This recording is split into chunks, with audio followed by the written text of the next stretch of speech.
Hi, Dr. Tracy Tyson. I'm a board-certified general pediatrician in Vermont, and I want to talk about hand, foot, and mouth disease.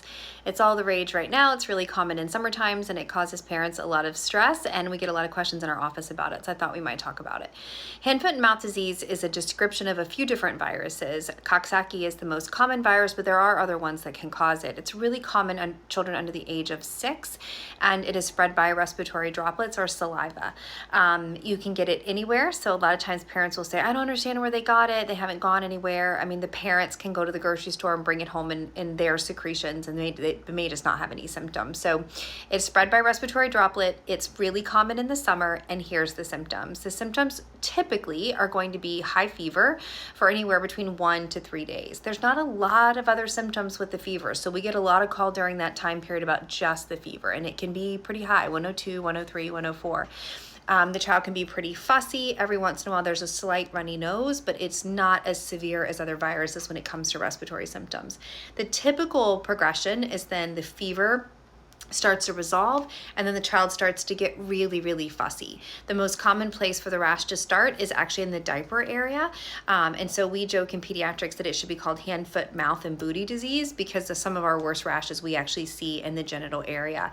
The rash can start there, and then it can spread to around the mouth. You don't always see it inside the mouth, and on the palms and soles of the feet. The rash can look red, bumpy, lots of different ways on the body, but specifically on the palms and soles, it actually looks like little deep red blisters.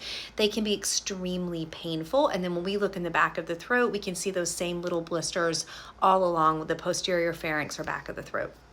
The virus itself is self-limited, meaning it's going to get better by itself. There's no treatment available. There's nothing we can do about it, and there's nothing you can do to prevent it. I think all of us kind of have to have this, and most kids can get it way more than once. I've seen kids get it more than once in one season, and so it's not true that if you've already had it, you can't get it again.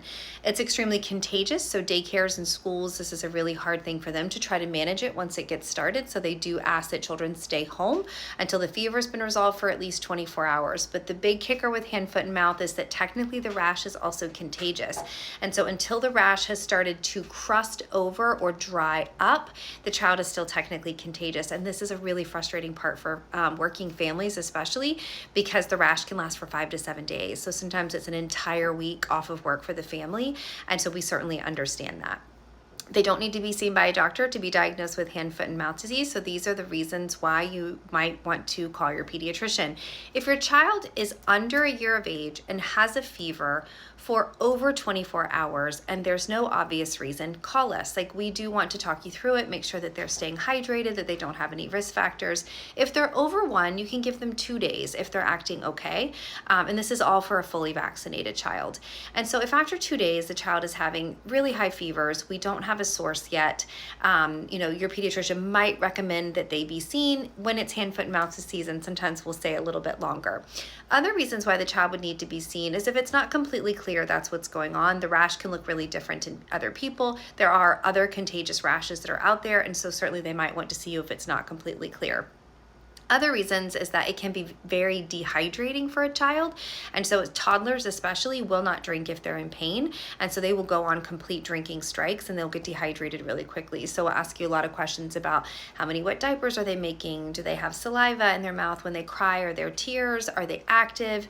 And if the child is doing all of those things, they're active, they're peeing, they've got good drool, and they're drinking some, we just say treat them supportively with Tylenol and ibuprofen and make sure that you continue to push hydration. 5 to 7 days, they should be totally better.